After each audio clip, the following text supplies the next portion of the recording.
Ma tahan jagada suga paari mõtet sõnavabadusest. Ja sellest, kuidas mulle tundub, et me tihtipeale oleme sellest natuke justkui nagu valesti aru saanud. Et päris kurb on vaadata, kuidas sõnavabadust kasutatakse valesti. Sõnavabadus tegelikult võiks parimas väljenduses teenida seda eesmärki, et igal ühel meist on vabadus ennast individuaalselt ja unikaalselt väljendada. Mis tähendab seda, et meil võiks olla kõigil õigus ja vabadus teha enda hääl ja enda vaated kuuldavaks, rääkida asjadest enda perspektiivist, jagada enda teadmisi, enda oskuseid, enda kogemusi ja seeläbi rikastada maailma. Nüüd, kui me elame maailmas, kus on ainult nagu õige ja vale ja päris elu ei kipu olema nagu siuke lihtne matemaatiline võrrand, kus on üks õige arvutuskäik ja kindel ette antud vastus. Päris elu ei sünni labori tingimustes. Ja väga tihti on meil võimalik ka mingisugust ühte olukorda, ühte nähtust või ka samalaadset infot tõlgendada hästi erinevalt. Ja kui erinevad inimesed jagavad enda erinevaid vaateid, erinevaid perspektiive, on tegelikult meil ka ühiskonnana võimalik kokku panna enda jaoks tõeliselt tervikpilt. Meil on võimalik välja noppida erinevaid killukesi siit ja sealt ja kujundada enda individuaalne vaade, ehk siis see sisemine tõde. Ja jällegi see, mis on minu jaoks tõene, ei pruugi seda olla sinu jaoks ega kellegi teise jaoks. Ja see on ka vabadus mõelda individuaalselt. Ja mulle tundub, et seda vabadust on meil nagu täiega vaja. Õppida mõtlema iseenda eest ja õppida panema enda jaoks sobivat tervikpilti kokku iseseisvalt. Ehk siis kasutada maailma ja teisi inimesi inspiratsioonina, killuke siit ja killuke sealt ja siis ma panen kokku enda jaoks, just minu jaoks, tõesena tunduva ja sobiva lahenduse või tõe või õpetuse või vaatenurga. Ja siis eriti oluline on selle kõige juures silmas pidada seda, et sa tead ka ainult seda, mida sa tead. Ja maailmas on veel väga palju muid asju, mida ei mina ega sina täna veel ei tea. Ja tihtipeale me peamegi olema tänulikud selle eest, et elu, tihtipeale näiliselt justkui nagu juhuslikult, avardab meie teadlikkust ja meie tegelikkust ja läbi selle me saame aru, et oota vau, aga saab ka nii või see on ka veel olemas. Ehk siis avatud meel ja individuaalne eneseväljendus. See siuke julgus väljendada enda tõde ja julgus väljendada ka ennast loomulikult, unikaalselt, ehedalt, vabalt ja vahetult. Mida tavaliselt sõnavabaduse alla ära pakendatakse, on hinnangud ja hukkamõist. Ja seda on nagu juba kuidagi nagu talumatult keeruline vaikides kõrvalt vaadata. Ma olen sellega ise hästi palju kokku puutunud, eriti viimasel ajal, kus ma olen kuidagi võib-olla mingeid asju natuke rohkem jaganud. Ja see on nii uskumatult sürr, kui tihti siukest mõnitavat ja alandavat hinnangut presenteeritakse justkui sellise konstruktiivse kriitikana. Ja ma tahaksin täiega rõhutada seda, et hinnang ja hukkamõist ja see siuke nagu mõnitav ja alandav suhtumine, et kuule, sa oled täitsa loll, sa ei saa mitte millestki aru ja las ma näitan sulle ja asjad käivad tegelikult niimoodi. Et see ei ole konstruktiivne kriitika. Ja mis puudutab konstruktiivset kriitikat, siis tegelikult seda tasub ka jagada ainult nendele inimestele, kes on seda küsinud ja on sellele avatud. Konstruktiivne kriitika on kingitus ainult siis, kui teine inimene küsib seda sinu käest ja näeb sind selles vallas autoriteetsena. Ja kui konstruktiivne kriitika hõlmab tegelikult ka parandusettepanekut.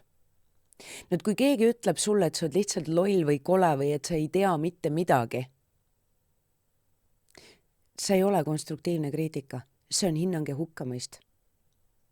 Ja mulle väga meeldiks, kui me liiguksime kuidagi ühiskonnana ka rohkem selles suunas, et me hakkaksime eristama seda, et ma võin mitte nõustuda sinu sõnumiga, ma võin mitte nõustuda sinu vaatega, aga see ei tähenda seda, et mul on õigus anda sulle selle eest vastu hambaid. Et kui mina ei nõustu sellega, mida sina teed või kuidas sina elad, või kuidas sina loomulikult ennast väljendad, siis on väga okei, et ma liigun edasi ja vaatan mujale. Järelikult ei ole minu jaoks või ei ole minu jaoks praegu.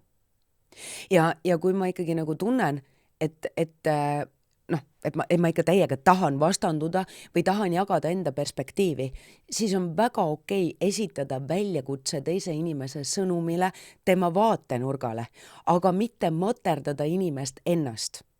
Ja minu meelest on see nagu miski, mida võib-olla nagu võiksid Eesti Vabariigi poliitikud eeskujuna näidata, et mitte laskuda sellisele justkui lapse tasandile, kus ma hakkan nagu ütlema, et teine on loll, vaid et esitada väljakutse sõnumile, seisukohale või vaatenurgale. See on see, kus me tegelikult täiskasvanutena saame areneda, kus meie meel saab avarduda. Et okei, mina olen olnud selles kastis, ma pean seda tõeseks. Ma arvan, et ainult nii on õige. Aga mis siis, kui on teisiti? Mis siis, kui ka selle teise inimese vaatenurgas on mingi killuke tõde sees? Ma ei pea sellega üks-ühele nõustuma, ma ei pea seda ammugi, kindlasti tasuks seda, võtta üks-ühele ja enda elule peale suruda. Aga mis siis, kui mul on õigus ja tal on ka õigus? Mis siis, kui me räägime samast asjast kasutades erinevaid termineid? Mis siis, kui me kasutame erinevaid näiteid? Mis siis, kui me vaatame sama jõge, aga erinevatelt kallastelt? Mis siis, kui?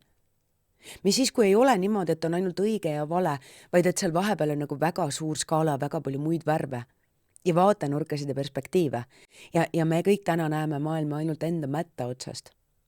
Ja see nõuab ikkagi nagu korralikku sisemist tööd, et hakata nagu paigutama ennast erinevate mätaste otsa ja siis vaatama asju erinevate tahkude alt.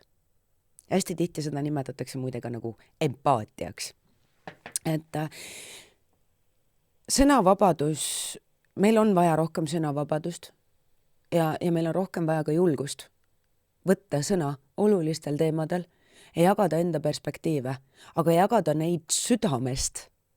Ehk siis jagada neid sellise nagu edasiviiva energiaga, mitte ründavalt ja mitte hirmuga, mitte süüdistavalt. See on nagu uskumatu, kuidas ma nagu märganud, et mida enam aeg edasi, seda rohkem kuidagi Eestis on tendents, et ründa esimesena.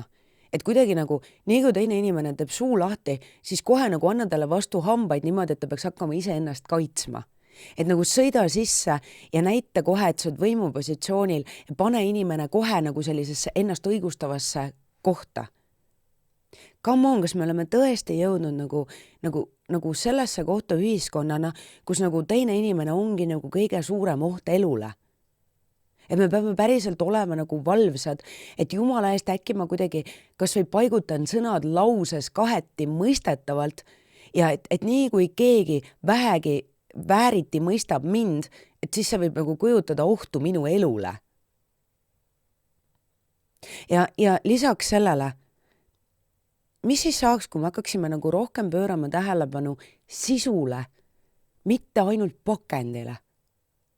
Küsimus ei ole ju alati ainult selles, kuidas teine inimene sõnastab, milliseid sõnu või termineid ta kasutab, vaid mis on tegelik selle sõnumi sisu.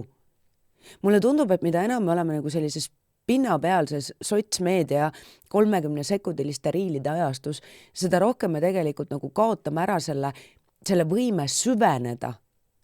Ja seda lihtsam on kohe nagu kuidagi mitte nõustuda pakendiga. Ja ma olen nii palju sellega ise kokku puutunud, et ma kasutangi palju kujundlikke näiteid. Ja selle najalt nagu väga paljud inimesed ütlevad, et kui ma ei tea, mingi täitsa loll ja mine räägi seda altklassi lastele, alustuseks, jah, lihtsusel on oma võlu. Ja keerulistest asjadest on keeruline aru saada, nendest ei kipu mingit kasu olema. Et keerulist juttu ajades võib küll paista targana, aga sellest on väga vähe kasu, eriti vastuvõtjale. Aga et kuidagi nagu see võime süübida ja süveneda. Ja ma tahangi tegelikult selle väikese lühikese videoga julgustada sind ühest küljest julgemalt väljendama ennast. Et julge eristuda, individuaalne mõtlemise eristamisvõime on ülimalt oluline tänapäeval väga-väga haruldane nähtus. Ja seda sellist massteadusega mugandumist püüa seda iga hinna eest vältida. Et kui sa nagu näed, et teised teevad nii ja sa tegelikult tead, kuhu see välja viib. Ära mine karjaga tapamajja kaasa, kui sa tead, et karja suunatakse tapamajja ja sa tead, et on tegelikult võimalik ka teisiti teha, et on olemas teine tee. Ära mugandu lihtsalt sellepärast, et sa kardad olla vääriti mõistetud või hukka mõistetud või ma ei tea, tuleriidale viidud. Nagunii keegi mõistab sind kusagil hukka, nagunii keegi kusagil ei mõista sind. Aga sinu elu on sinu elu ja sinu elu on sinu looming. Ja mitte keegi teine ei ole sina ja mitte kellegi teise siuke tõde või maailmavaade või tema puhul toimiv lahendus ei ole sinu jaoks üks-ühele sobiv ja toimiv lahendus. Ja kogu info, mida meil täna ringleb maailmas rohkem kui kunagi varem, ei ole sinu jaoks tõene. Nopi killukesi välja, pane enda pusle ise kokku. Ela enda tõe järgi. Väljenda seda. Sellepärast, et sinu unikaalne perspektiiv võib aidata kellelgi teisel ka kusagil näha asju hoopis teise nurga alt. Sinu kogemus võib aidata kellelgi võib-olla mõista seda, miks tema on praegu selles kannatuses, kus ta parasjagu on. Võib-olla sa saad aidata kellelgi leida mingit lahendust. Ja ma arvan, et veel üks sõnum, mida ma täiega tahaksin siia lõppu kõlama jätta, on see, et mulle tundub, et meil on aeg nagu ühiskonnana ka hakata kuidagi rohkem väljendama seda, millega me ei ole okei. Meil eestlastena on hästi omane vaikides kannatada, olla justkui nagu üle. Aga come on, üleolevus. Et ma olen nüüd nagu targem, ma tean paremini või? Mulle tundub, et meil on seda siin nagu kuidagi väga palju. Ja mulle tundub, et on aeg lõpetada ka selline täiskasvanud koolikiusajate vaikides tolereerimine ja aktsepteerimine.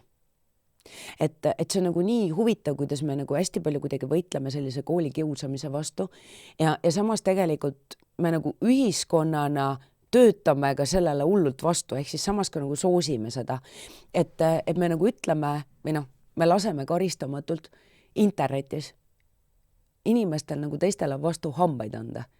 No tead küll need toksilised, üleolevad, mõnitavad, alandavad kommentaarid. Ja siis me nagu lähme ütleme oma enda lastele, et kuule, aga tegelikult see ei ole okei, see on karistatav. Ja samas ise teeme seda. Istun kodus diivanil ja siis vaatan telekat ja hullult mõnitan kõiki seal. Ja siis, kui mu laps läheb kooli ja mõnitab seal oma klassikaaslased, siis ma ütlen, kuule, nii ei tohi teha, on ju. Karistan ja võib-olla isegi füüsiliselt karistan, võib-olla isegi mõnitan, alandan teda. Aga mis sa ise teed? Ja ma tegelikult arvan, et sellistele täiskasvanud koolikiusajatele ja väga paljudele muudele asjadele, mis tegelikult ühiskonnas ei ole okei ja millega me ei nõustu, mida me vaikides kannatame või siis mille osas me niimoodi kuidagi poolsalaja sõprade või perekeskis sisiseme, mida me vaikus tähendab nõusolekut ja mida me tolereerime, seda me aktsepteerime. Ja vaheta vahel selles pimeduses ja selles vaikuses mingisugused väikesed ämblikud kasvavad nagu enneolematult suurteks 10 peaga draakoniteks, millega on nagu hiljem väga keeruline juba midagi ette võtta. Ja võib-olla selline päris viimane asi, mida ma veel tahan suga siia lõpetuseks jagada, on üks mõte, mida ma täpselt ei mäleta, kus ma kuulsin, aga mis on jäänud mind juba aastaid tagasi saatma ja saadab tegelikult tänaseni, on see, et enne kui sa kellelegi midagi ütled, eriti enne kui sa ütled kellelegi midagi sukust nagu hästi isiklikult ja isikuliselt suunatut, siis küsi korra endalt, et kas teine inimene on praegu valmis seda vastu võtma, kas see on tõstav, kas see on edasiviiv, kas teisel inimesel on sellest kasu. Ja kui ei ole, kui see ei aita teist, kui see ei tõsta teist, kui see ei aita teisel kuidagimoodi paremaks kasvada või kui tundub, et ajastus ei ole õige, siis vaiki. Me väga tihti kipume loopima teisi nende kuldmunadega ja selle asemel, et aidata teist edasi, me põhjustame tegelikult ja tihtipeale kõige lähedasematele inimestele tarbetult palju kannatusi. Me näeme, kuidas nagu teine inimene võiks teha midagi paremini ja siis me nagu nii-öelda loobime neid parandusettepanekuid inimeste pihta, kes ei ole valmis ega avatud. Et see avatus ja ajastus on lihtsalt niivõrd oluline Et võimalik, et see inimene väga tahab sinu vaadet, sinu perspektiivi, aga mitte praegu, mitte täna, mitte selles keskkonnas. Ma täiega julgustan sind üldse, et kui sa tegelikult tahad ka kellelegi, kas siis esitada mingisuguse väljakutse või kuidagimoodi nagu öelda talle midagi isiklikku, eriti kui tegemist on kriitikaga, tee seda alati privaatselt. See väljendab austust. On hästi lugupidav ja austusväärne mitte avalikult mõnitada ega alandada ega kritiseerida, võid teha seda privaatselt, et kuule, hei, ma ei nõustu sellega. Ma arvan teisiti. Väga tore, et sa seda tegid, aga ma arvan, et sa võiksid seda teha paremini.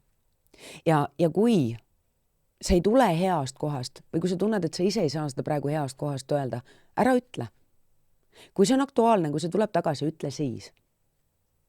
Et mulle tundub, et see võiks tegelikult muuta eriti meie lähedased suhted ja läbi selle võib-olla ka nagu meie ühiskonna natuke ilusamaks kohaks, sellepärast et kõik saab alguse jällegi endast. Noh, tead, see individuaalne sõnavabadus on ju ja vabadus teha häält ja vabadus ka vaikida. Aga lihtsalt jällegi, et mulle tundub, et me kipume vaikima kohtades, kus oleks aeg rääkida ja tihtipeale väga palju rääkima nendes kohtades, kus võib-olla tasuks vaikida ja kuulata teist.